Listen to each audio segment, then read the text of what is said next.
High everyone, नमस्ते। Food and beverage नेपालमा यहाँलाई धेरै धेरै स्वागत छ। म फेरि पनि उपस्थित भइसकेको छु एउटा नयाँ भिडियो लिएर र आज मैले यहाँहरूमा मासुको अचारको रेसिपी लिएर आएको छु। तपाईँ हामीले घरमै एकपटक बनाइसकेपछि महिनासम्म राखेर खान मिल्ने मासुको अचार कसरी बनाउने भन्ने कुरा आज म यहाँलाई भिडियो मार्फत सिकाउन गइरहेको छु। भिडियोलाई अन्तिमसम्म नछुटाइकन हेर्नुहोला।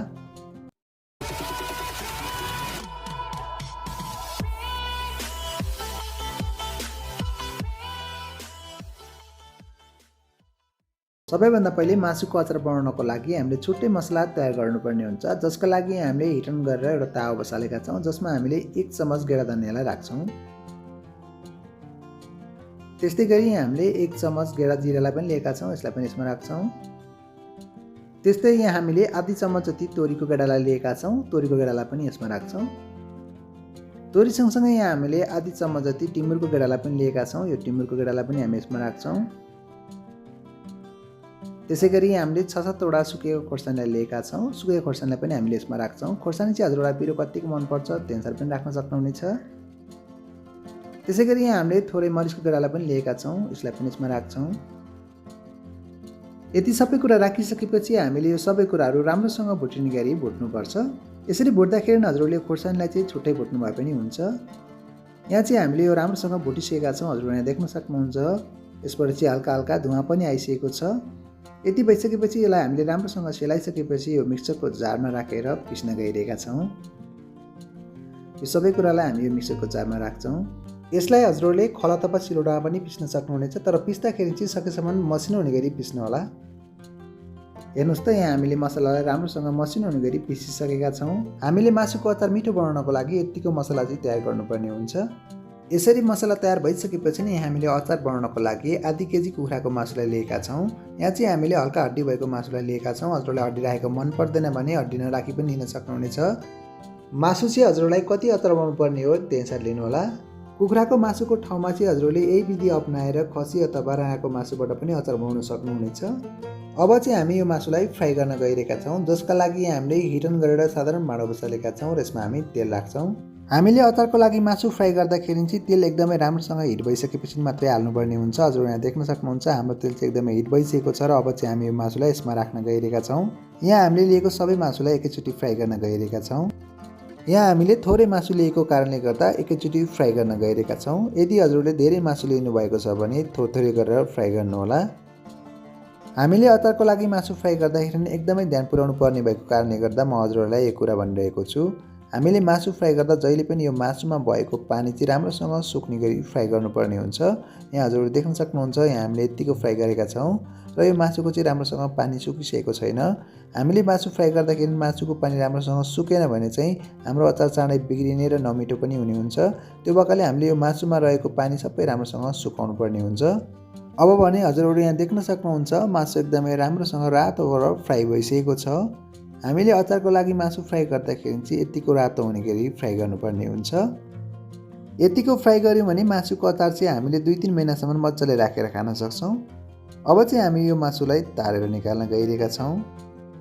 यहाँ हामीले अचार बनाउनको लागि मासुलाई पनि फ्राई गरिसकेका छौँ। अब भने हामी यसलाई अचार बनाउन गइरहेका छौँ, जसका लागि यहाँ हामीले हिट अन गरेर भाँडो बसालेका छौँ र भाँडो हिट भइसकेपछि यसमा हामी तेल राख्न गइरहेका छौँ। यहाँ हामीले अचार बनाउनको लागि थोरै तोरीको तेल लिएका छौँ र यसलाई यसमा राख्छौँ। हामीले अचार बनाउनको लागि सकेसम्म तोरीको तेल नै लिनुपर्ने हुन्छ। तोरीको तेलले चाहिँ हाम्रो अचारको टेस्ट एकदमै तिखा बनाउँछ र तेल चाहिँ हामीले अचार बनाउनको लागि अलिकति बढी नै राख्नुपर्ने हुन्छ। हजुर यहाँ देख्न सक्नुहुन्छ, यहाँ हामीले अलिकति बढी नै तेललाई राखिसकेका छौँ र तेल चाहिँ एकदमै राम्रोसँग खरिनुपर्ने हुन्छ। तोरीको तेल चाहिँ राम्रोसँग खरिएन भने यसको हल्का गन्ध आउने भएकोले हामीले तेललाई राम्रोसँग खराइसकेका छौँ। तेल खरिसकेपछि यहाँ हामीले थोरै मेथीलाई पड्कायौँ।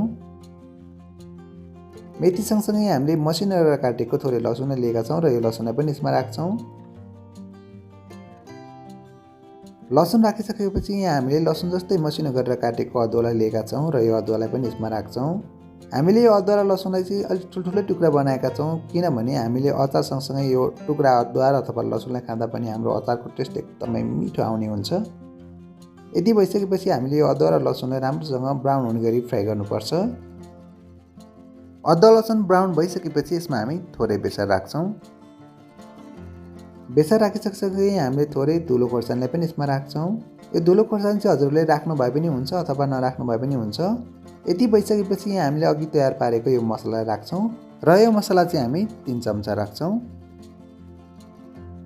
यति सबै कुरा राखिसकेपछि यसलाई हामीले राम्रोसँग मोलिने गरी चलाउनु पर्छ।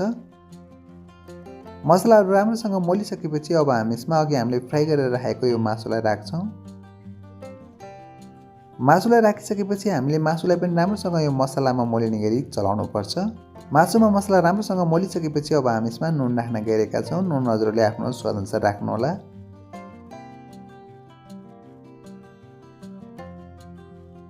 नुन राखेर पनि हामीले यसलाई एकचोटि राम्रोसँग चलायौँ।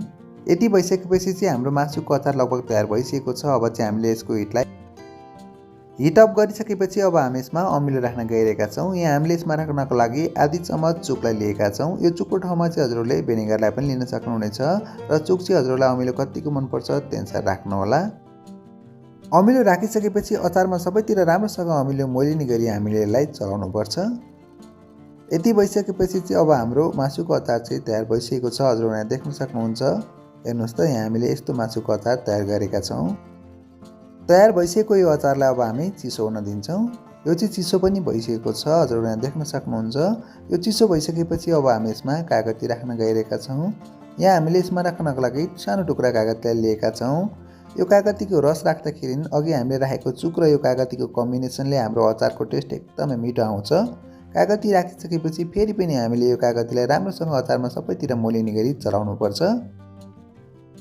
अब नि हाम्रो फाइनल्ली अचार तयार भइसकेको छ र यसलाई चाहिँ अब हामी एउटा हर्लिक्सको बट्टामा राख्न गइरहेका छौँ। हामीले मासुको अचार राख्दाखेरि चाहिँ सकेसम्म सिसाको भाँडामा राख्दाखेरि चाहिँ एकदमै राम्रो हुन्छ। धेरै लामो समय राख्नको लागि चाहिँ हामीले सकेसम्म सिसाकै भाँडामा राख्नुपर्छ। रबरको भाँडाहरूमा चाहिँ अलि चाँडो गनाउने भएको कारणले गर्दा हामीले सकेसम्म अचारहरूलाई चाहिँ सिसाको भाँडामा राख्यो भने एकदमै राम्रो हुन्छ।